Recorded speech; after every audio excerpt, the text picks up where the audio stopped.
ایک دفعہ کا ذکر ہے، ایک گاؤں میں ایک شخص رہتا تھا۔ اس کا نام عبدالرحمن تھا۔ اس کے 3 بیٹے تھے، تینوں اپنے والد سے بہت محبت کرتے تھے۔ عبدالرحمن بھی اپنے بیٹوں سے بہت محبت کرتا تھا۔ ایک مرتبہ عبدالرحمن نے اپنے تینوں بیٹوں کو بلایا اور ان کو ایک ایک سیب دیا اور کہا کہ اس سیب کو ایسی جگہ جا کر کھاؤ جہاں تمہیں کوئی نہ دیکھ رہا ہو۔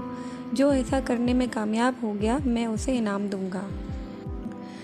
تینوں بیٹے والد کو اللہ حافظ کہہ کر ان سے دعائیں لے کر گھر سے نکلے۔ دوسرے دن عبدالرحمن نے پھر بیٹوں کو بلایا اور باری باری سب سے پوچھا۔ سب سے پہلے بڑے بیٹے سے عبداللہ سے پوچھا، کیا تم اس کو ایسی جگہ کھانے میں کامیاب ہو گئے جہاں تمہیں کوئی نہ دیکھ رہا ہو؟ عبداللہ نے جواب دیا، الحمدللہ ابا جان، میں نے وہ سیب ایک درخت کے پیچھے جا کر کھایا، وہاں مجھے کوئی نہیں دیکھ رہا تھا۔ پھر عبدالرحمن نے اپنے دوسرے بیٹے سے پوچھا، یوسف تم بتاؤ تم نے کیا کیا؟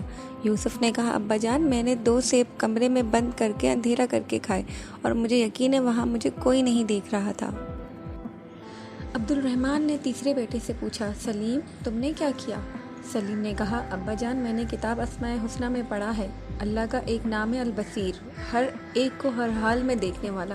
میں نے بہت سوچا اور تلاش کیا لیکن مجھے کوئی ایسی جگہ نہ ملی جہاں میرے اللہ مجھے نہ دیکھ رہا ہو۔ اللہ تو ہر جگہ دیکھتے ہیں، اس لیے میں یہ سیب نہ کھا سکا۔ عبدالرحمن اپنے سب سے چھوٹے بیٹے کی عقل مندی پر بہت خوش ہوا اور اس کو انعام دیا۔ پھر عبدالرحمن نے اپنے بیٹوں سے کہا، میرے پیارے بیٹوں، بے شک اللہ ہم سب کو ہر وقت ہر جگہ دیکھتا ہے، ہماری باتوں کو سنتا ہے اور جو خیالات ہمارے دل میں آتے ہیں ان کو بھی جانتا ہے۔